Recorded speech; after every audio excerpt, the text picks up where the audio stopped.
I'm a huge believer in self-fulfilling prophecy, like this idea of like, if you think that you can do it, then you can do it. And if you think that you can't do it, then you're not going to do it. But I think that a lot of your belief in your ability to do something comes from people saying, wow, like, you know, you're really good at this, or you're really smart, or you're really good at writing, or you're a really great orator, right? Like, I think that I've had so many people look me in the eye from a young age and say, wow, like you can do anything that you want to do, that I've been motivated to do anything that I want to do.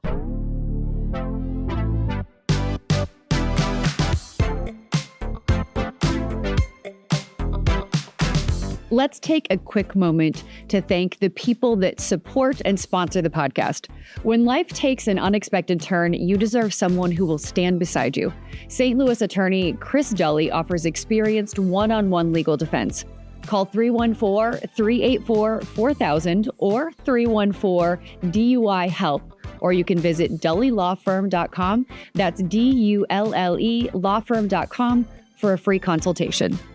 Welcome to Hope Comes to Visit. I'm Danielle Elliott-Smith. This is more than a podcast. It's a gathering place. It's for stories that stretch us, conversations that ground us, and hopefully hope that meets you exactly where you are. Thank you so much for being here. I'm excited you are here. Let's dive in. Today's guest is someone who is incredibly special to me. I have known Sydney Moore since she was just 3 or 4 years old, and having the privilege of sitting across from her today, knowing that she has grown into this remarkable young woman, is a privilege and a gift. Gosh, it actually gives me chills. Sydney is a high school senior at St. Joseph's Academy here in St. Louis. She is deeply devoted to her family, especially her mom, Jessica, her dad, Dee, and of course, her brother, David. She's going to give me a hard time for that later. And she's already living out a life rooted in service, compassion, and justice. From interning with a judge, traveling to the border, or showing up for her local community when there is a crisis, she isn't just talking about making a difference, she's living it. Sydney plans to study global affairs and pursue a career as a human rights attorney, and I have no doubt, as I have known since she was an itty-bitty little girl, that she is going to leave a meaningful mark on this world. Sydney, I am so proud of you and so grateful that you have finally found time in your schedule to sit down with me. Thank you for being here. Absolutely, of course. I'm just so grateful to you for, you know, making it happen, especially since we went through so many scheduling. So I'm so grateful. Well, your schedule is packed. I mean, being a high school senior is one thing, but I said in the introduction, right?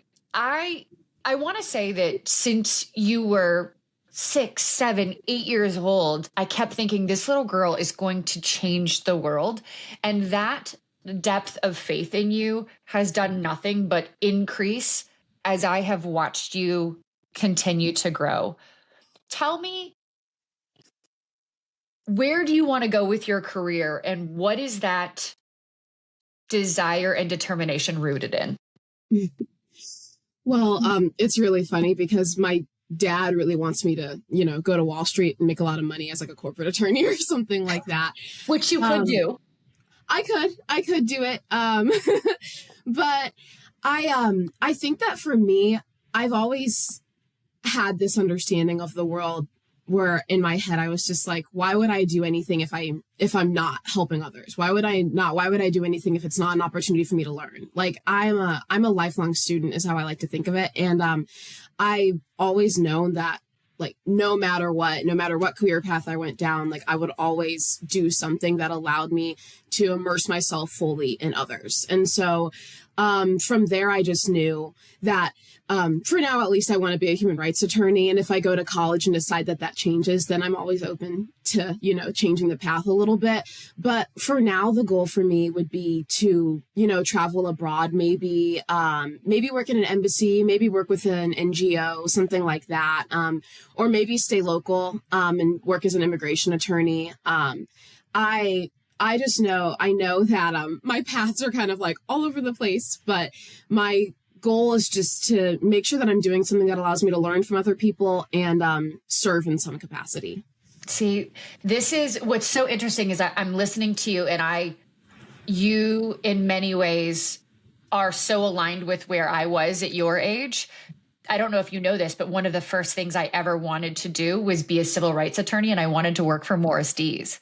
And then I moved into a journalism capacity because I wanted to tell stories, but I've always, much like you, been deeply rooted in wanting to be immersed in making the world a better place.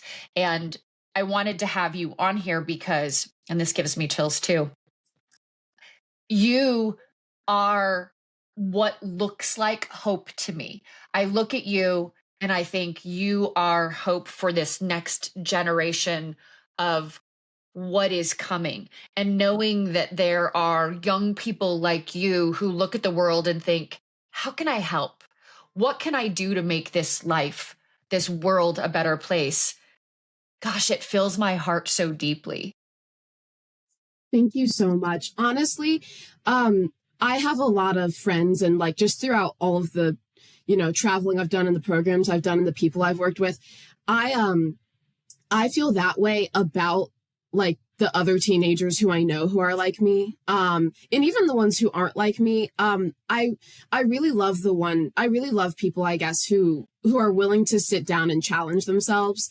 And I feel like those are the people who we really need out there, the ones who are asking the questions, the ones who are willing to expand their worldview a little bit, especially since, we're all children right now. And personally, I know that for a long time, I always felt like I just, followed whatever my parents, told me to do, or followed whatever my parents influenced me to think. But the older I've gotten and the more that I've formed my own worldview and the more that I've been surrounded by other people who are doing the same, I recognize a lot of hope in our future generation as well, just because I know that I know that the other teenagers like me, like we're all just trying to do our best, trying to learn and trying to go out there and, do whatever it takes to kind of learn and help. And so I'm really grateful to my generation as well. Does that sound vain to say I love my generation? Not at all. No, that sounds life-giving to me. So my next question is, are there a lot of other lifelong learners, hope givers out there in your generation? Do you meet a lot of other teenagers who want to make a difference? Because I think that in the world of social media, we see a lot of vanity that is that feels very shallow, right? And I think that's all just surface. We meet a lot of people, or we see a lot of people who think, I would like to be an influencer when I grow up. And I'd like to just make a lot of money doing very, very little, as compared to how can I make the world a better place? And that's a very broad spectrum, just kind of throwing it out there. But I think that I would like to believe there are a lot more of you out there.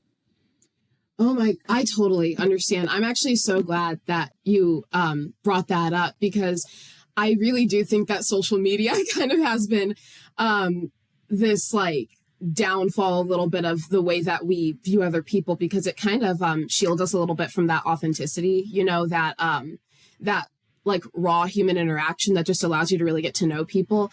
And I especially feel like my generation, and not that we don't contribute greatly to this problem, but we, I feel like we get a lot of brunt, especially on social media, or like from older generations, who think, like we're like lazy, or our minds are rotted out, and like we're just not, like we just don't care about things that, other generations used to care about. And I just think, in my firsthand interactions, even with like the girls at my high school, because I go to an all-girls school, which is, I think that's given me a lot, actually being at an all-girls school, because that's a space where you're surrounded entirely by women motivating women to, be better. And I've seen firsthand, like some of the most incredible teenagers who, and I'm saying this again, there are plenty of people who, our visions for the world aren't the same. Like plenty of friends of mine, or plenty of people who I know, and it's like, we don't have the same alignment on what the world should look like or how we should get there. But we're all really motivated. We're all really highly motivated, okay. And we commit ourselves to learning, hold each other accountable. And I think that that's especially the beauty of my generation, and kind of the, good and bad side of social media, we're able to hold each other accountable a lot more because we always see what we're all doing. And so just even in my school, I've seen a lot of teenagers like me who are dedicated to learning and dedicated to, serving the world in some way. And then even in the experiences I've had, I participate actually. I just graduated from a fellowship through this organization called Lead STL, and it is literally dedicated to teens learning about social justice. So we learn about it from a Black and a Jewish perspective, and the perspective of several other allies throughout history. But just as a group of teens, we are just seriously the most outspoken, kind. We get a little bit heated sometimes, and I think that's always, good for us. It helps us grow with each other. But I feel like I've been surrounded by teenagers who are fully dedicated to going out in the world and, talking to adults and really, really holding adults accountable. I really admire that actually a lot about a lot of the teenagers I know. We're not limited by our age. I think that sometimes we have a tendency to view our age as a handicap, but I'm really proud of the teenagers who I know who have been yeah, sure, I'm 16. Yeah, sure, I'm 17. But I mean, I've got nothing better to do. Why don't I just go down to Congress and, complain, No, it's fantastic. I'm listening to you and I feel like I could talk to you for days because I'm so fascinated by and grateful for the courage and the confidence that you have been given, that you are being inspired by, the people you're being surrounded. Where do you think some of this comes from? I mean, I know both of your parents. I know Jess and Dee. Did this start at home for you? My passion for social justice or my confidence, in myself? Both. I would say the social justice passion came actually from my grandma. My grandma, Marie. I do. She is such a force. And, I was just talking about this yesterday because I was at the Archdiocese, working with the Office of Peace and Justice. And, the director there, we were talking about, how I developed a love for this kind of work. And I just immediately, it came to me, I was like, it's my grandma. It's the way that she, she always told my brother and I to be the kinds of kids who are, respectful and, we follow rules and all the things, but to always really devote ourselves to equality and to always really care about, she's Black. And so for her, a lot of her passion for civil rights and social justice just comes from being Black and growing up during the Jim Crow era. And so I feel like for me, Sunday dinner at my grandma's house always turned into some kind of conversation about a protest that she went to or something that she learned when she was in the military, a book that she read about civil rights. And so that passion for social justice definitely stems from, her. I spend so much time with her, and my grandma has really just become a beacon of light in my life. But as far as my confidence in myself and the belief in myself to go out there and actually fight for social justice and to be honest and to do all the things that my grandma says, I just think, I believe in myself because so many people have believed in me. I think that I'm a huge believer in self-fulfilling prophecy, this idea of if you think that you can do it, then you can do it. And if you think that you can't do it, then you're not going to do it.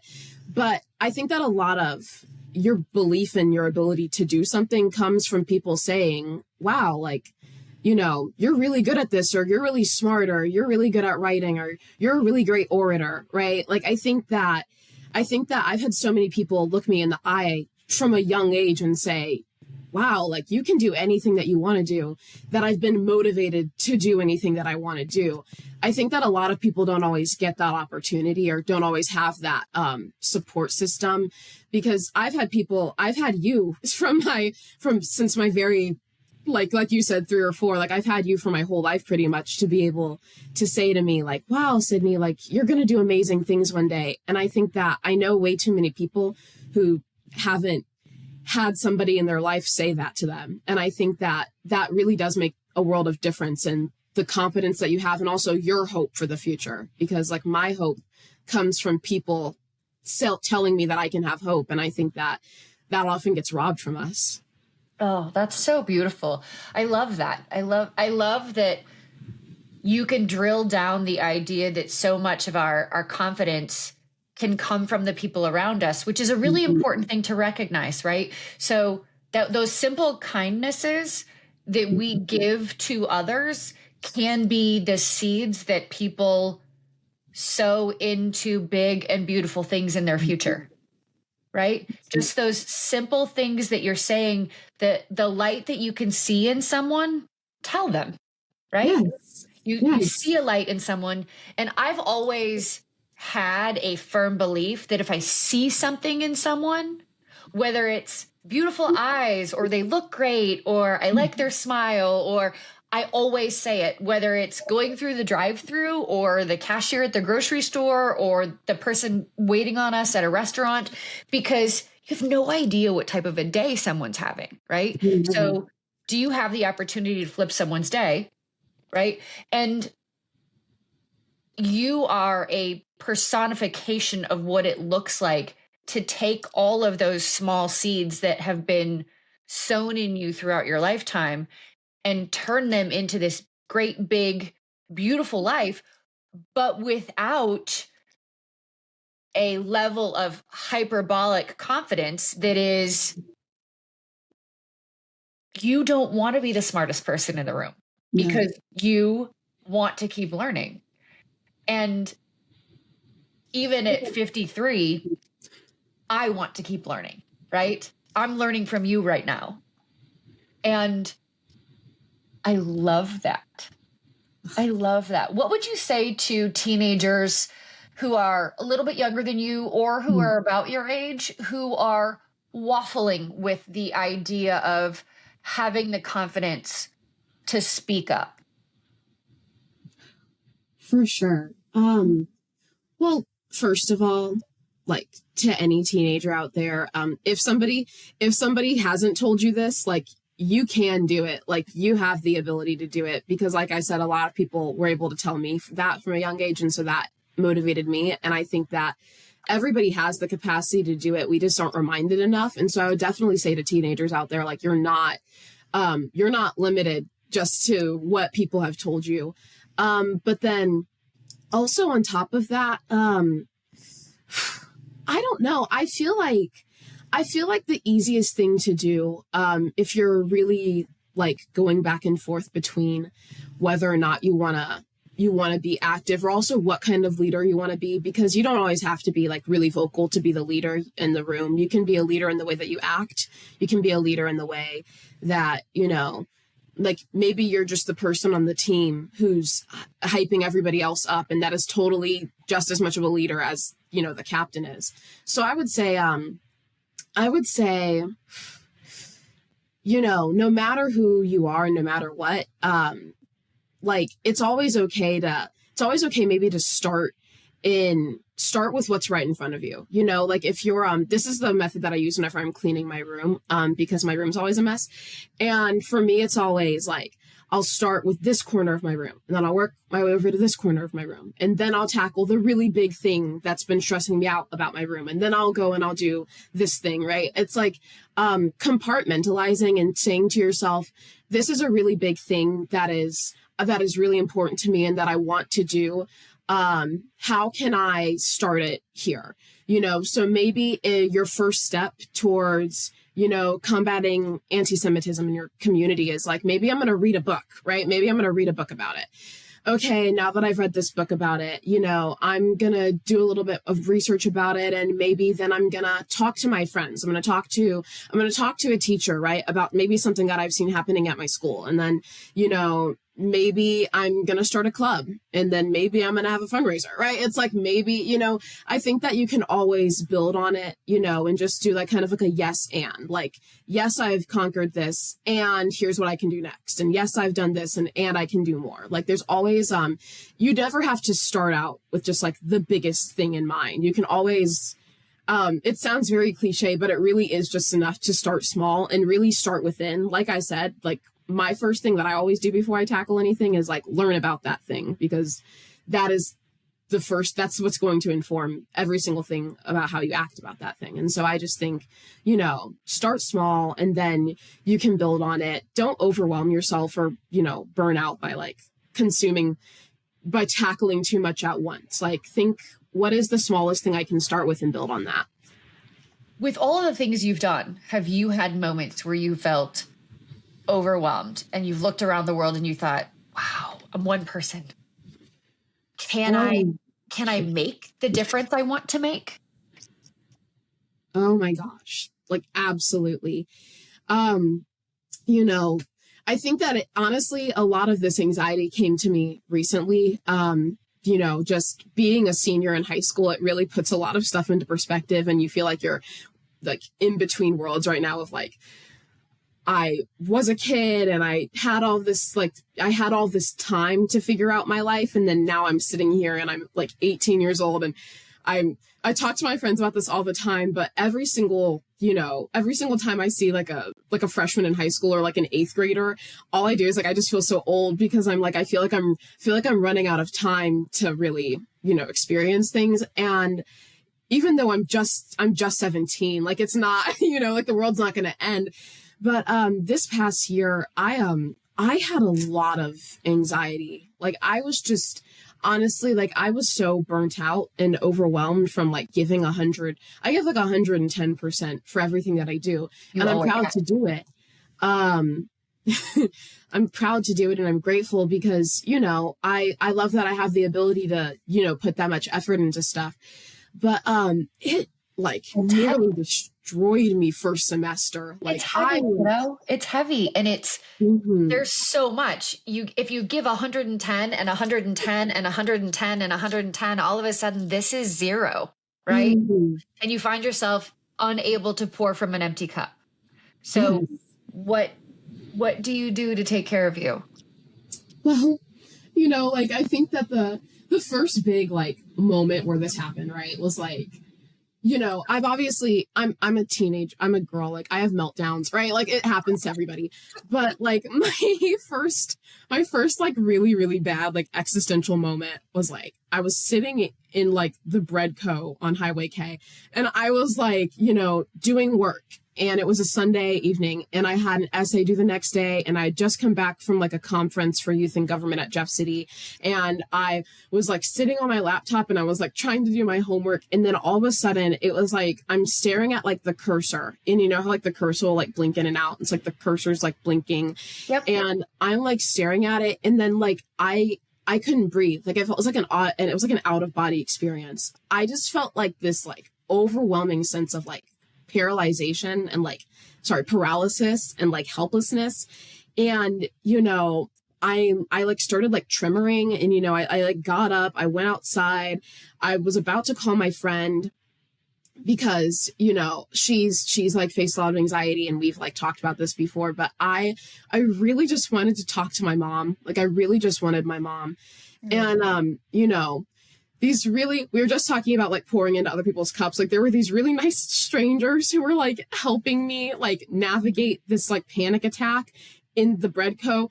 And, after my mom showed up and she took me home, I just like gave her this like look of like, I can't do this anymore, and it's like, she was worried about me. Like, she wanted me to like take it down a notch and to stop, because it gets so exhausting to constantly push yourself to do more. And, especially, and I know that you're this way too, I'm the kind of person who's always like, oh, like that problem, I can fix it. Another task on my to-do list, I can just do it. You know what I mean? Like, I'm always like, I'll always get it done, you know? And I think that it's always scary when you get to that point and you're like, I can't get it done. You know, like I physically can't do it.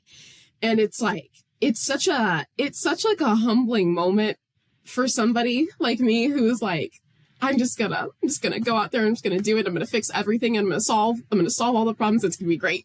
Yes, like, I can do it. Sure, I can do it. Sure, I can do it.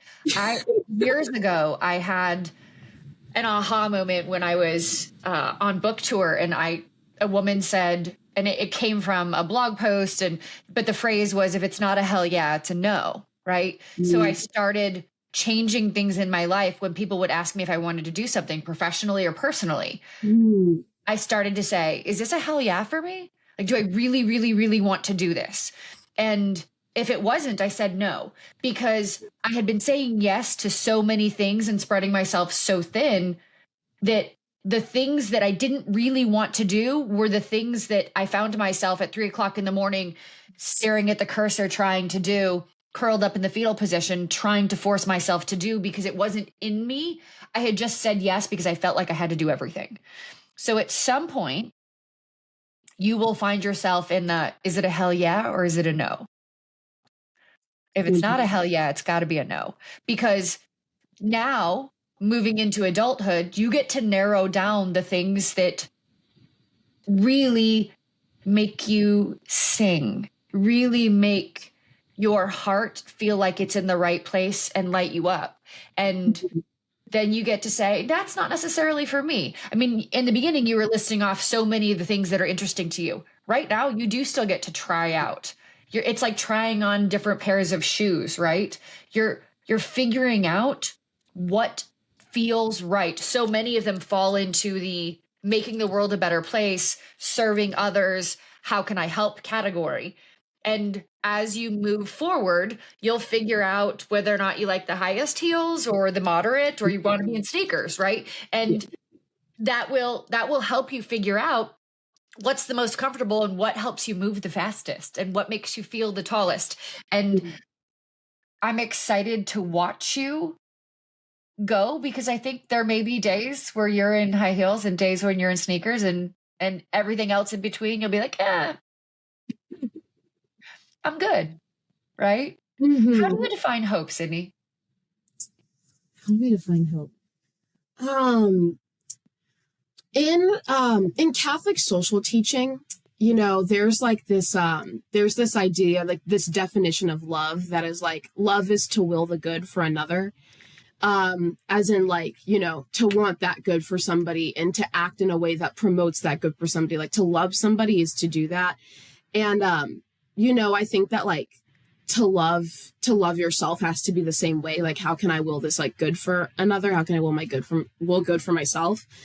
And, for me, I've always found hope to be, in some capacity, you know, a different form of loving myself. You know, like, hope for myself has been like, you know, maybe like, it's like the feeling of how to make that love like happen for me. Like, when I hope for myself, or to hope for the world, like, for me to have hope for the world is like, how can I bring like love into reality? And like that, and that like motivation, that like desire for love kind of sparks that hope in me. You know, this idea of like, you know, how can I like bring about the best possible thing, what is good for everybody, right? Like, I think that for me, I've always found hope to be tied to love a little bit in that sense. I love that. Do you have hope for the direction of where we're going in this country? Ooh, you're gonna catch me. Here's the thing. Here's the thing. Here's the thing. I think Hold on 1 second, kiddo. Alexa, quiet. My Alexa decided she wanted to chime in on your answer. So she has feelings. Yeah, she does have feelings. It's okay. Oh shoot, my Alexa walked into that too. It's okay. That's real life. That's the way things. That's the way it happens sometimes. Yes. So I love that you started it with, here's the thing. Here's the thing. I think that, you know, we all have to have hope. Like, I think that no matter how you feel even about the way that things are now, we were just talking about this, like, you know, I'm a lifelong learner. Like, I refuse to believe that like, you know, what is all that could be. And so, you know, even if we think that right now things are perfect, which obviously they aren't, because nothing is perfect anywhere. But even if we think that things are perfect, you know, there's always a responsibility that we have to make things better, just for the sake of improvement and growth. But, you know, I think that it's important to have hope. Oh, sorry, I'm getting a little hoarse. I think that it's important and necessary to have hope for the country, you know, because I love it so much. Like, I love America, and I don't even mean like I love America in that like yeehaw, like flags kind of way. More like I love America because I admire everything that our country stands for. I admire everything that I admire how diverse it is. I admire that it is the kind of place where, you know, you could walk on one end of the street and see, you know, like a Black Lives Matter flag, and then walk on the other side of the street and see, like, you know, a completely different like side of things, and still, you know, like we all have the rights. We all have the right to express ourselves fully, and I love that. Free speech, exactly. You know, like I love that about our country. You love that we currently have a constitution. I love that I have like the most beautiful copy of the Constitution somewhere on this shelf. But really? Oh, I love that. Well, because it's important to me, like, because I love this country. And I think that I have hope for our country because I know, like I said, a lot of teenagers and a lot of people who, you know, love it also. I'm trying to think, like Amanda Gorman, who's like, you know, like one of my like favorite people on the planet. I love Amanda Gorman. I thought of you. You know that the second I heard her speak, I thought of you, right? She is the kind of young woman that you are. You are the kind of young woman she is, right? That has the capacity to change hearts. And go ahead. No, Amanda Gorman is just like, I'm like, you know, I memorized one of her poems for an assignment in like 6th grade, and I like never forgotten it because I love this poem so much. It's called We the People. And one of the last lines in the poem is like, we the people are brave enough to love this country's creed. We the people love this country enough to question its misdeeds.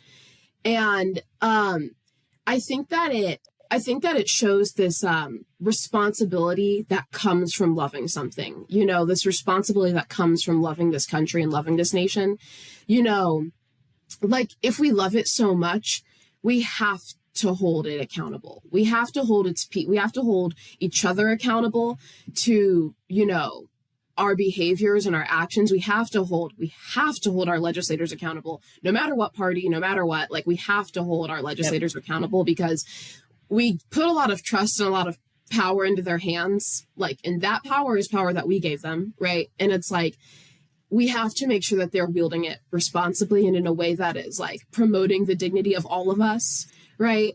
And I think that if we truly love this country, the only way that we can have hope for it is if we're willing to, you know, get into the mud a little bit with it. You know, like we have to be willing to fight with it and fight for it, you know, because that's the only way to make this relationship work. You know, I agree with you. Loving something doesn't mean ignoring its flaws. It means fighting to do the right thing.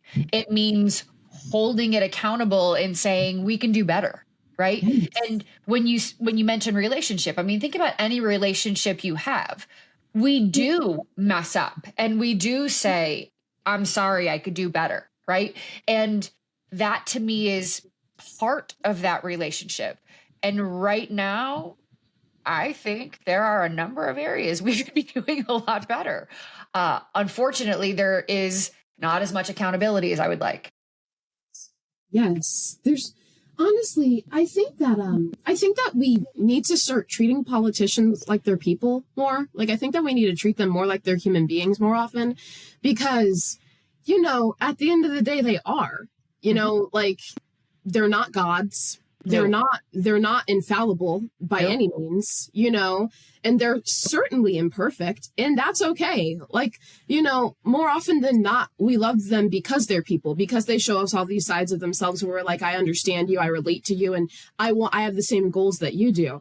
And so I think that, you know, in order to truly improve the state of things in our country, but then also in the world, we have to recognize that, like, all of our leaders aren't like better than us. They're not, you know, like they're just as imperfect and just as us.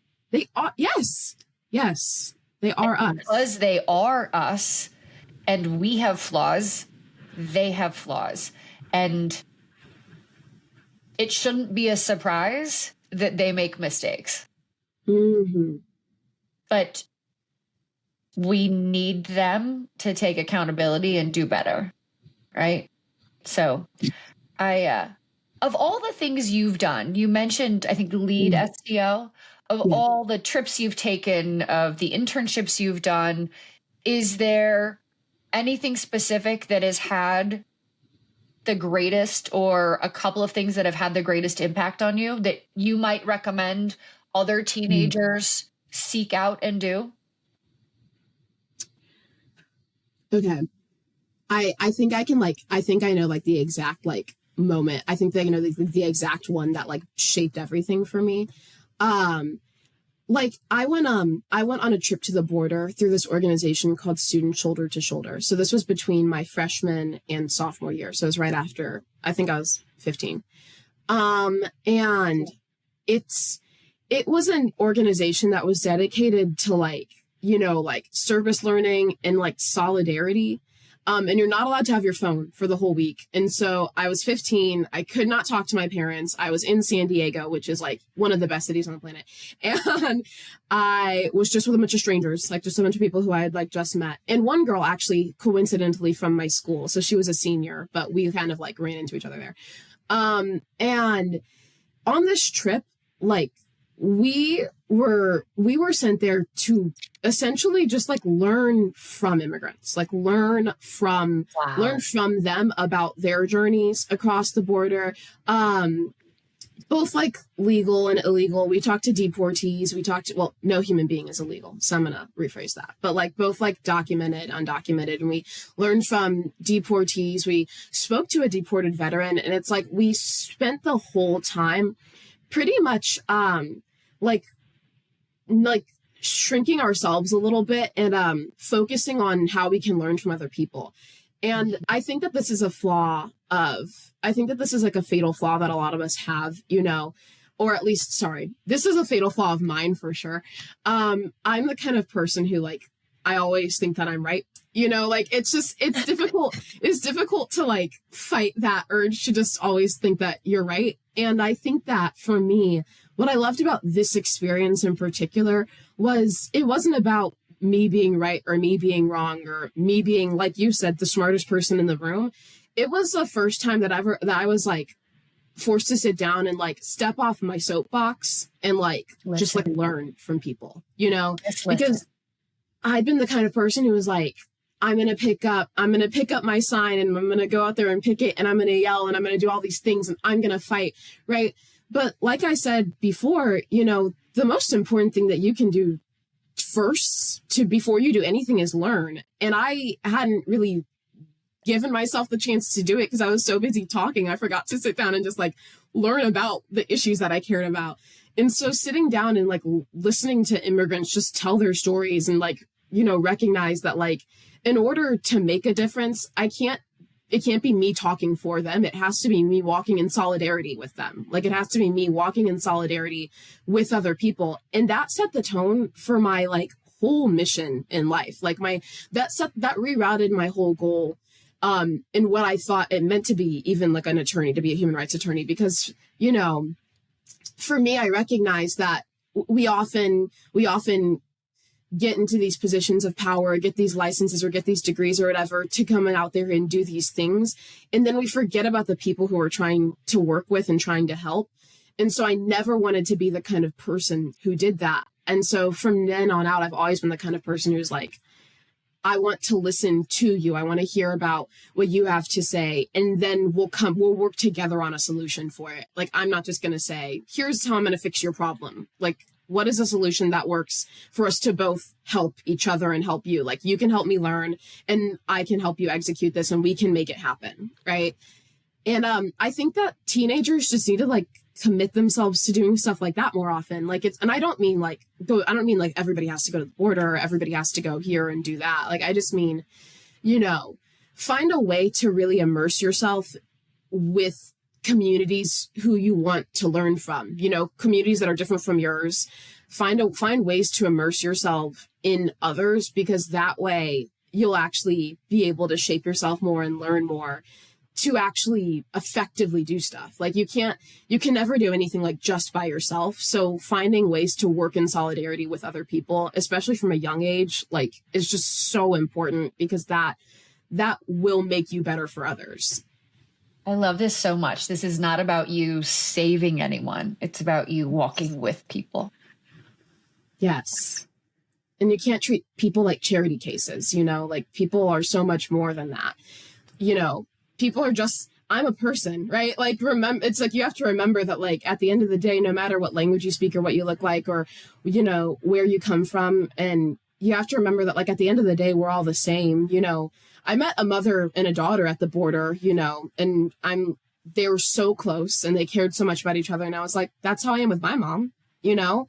And it's like, you know, when you recognize that you're not the only person on the planet, and you're forced to walk in solidarity with others, and you're forced to bear witness to their lives, both all the good and the bad things, it's like, it allows you to realize that more. And it just, you know, I think it's humbling in the best way. Like, it takes you out of the center focus and allows you to learn. And like, that's what it does for me. And so I've always been like, that's when I became this kind of person who's like, I need to learn. Like, I need to expand my brain. Like, that's how I can help people, by, like, you know, making myself more aware of other people, and always recognizing that, like, I'm not just the only one who's right, you know? When you were a little girl, I believed that you were going to change the world. And now I can feel it. It is extraordinary. It is a privilege to know you. It is a privilege to have watched you grow up. And I cannot wait to see what you do next. I'm so proud to know you, little girl. I'm so proud to know you. I love you so much. And I know that I wrote this in the message that I wrote you for your bridal shower, but like, quite legitimately, like, I've looked up to you my whole life, you know? And so just like to hear you say that about me, when I've always looked up to you as, you know, this go-getter who I feel like I take after you a lot, because I'm just like you. Like, I want to say yes to everything, and I want to do everything, because like, I see strong women like you doing all the things and saying, if I want to do this, I'm going to do it. Right. And I'm just like, I'm just so grateful to you for even like believing in me enough, because I believe in you so much. Like, I'm just so grateful to you. You're going to make me cry. When you were little, your mom and I used to joke that maybe you were secretly mine, because you used to ask for Christmas. You used to ask for like Miss Danielle boots, because you used to try to dress like me when you were a little bitty, when we used to go to the games, and we would watch your brother David and my son Cooper play together. But you are such a treasure, and it has been so much fun to have you on the podcast. Thank you for making time with me. Of course. Thank you. Thank you. Friends, thank you for joining us for this episode of Hope Comes to Visit. I hope that Sydney has given you as many chills and as much hope and as much inspiration for this next generation that we have coming forward as she has given me. I hope that you will turn around and share this episode and that you will pass it along and that you individually will take time to learn and to listen to people around you as she has suggested. Thank you for being here with us. And until we spend time together again, please take very good care of you. Naturally, it's important to thank the people who support and sponsor the podcast. This episode is supported by Chris Dully, a trusted criminal defense attorney and friend of mine here in St. Louis, who believes in second chances and solid representation. Whether you're facing a DWI, felony, or traffic issue, Chris handles your case personally, with clarity, compassion, and over 15 years of experience. When things feel uncertain, it helps to have someone steady in your corner. Call 314-384-4000 or 314-DUI-HELP, or you can visit dullylawfirm.com to schedule your free consultation.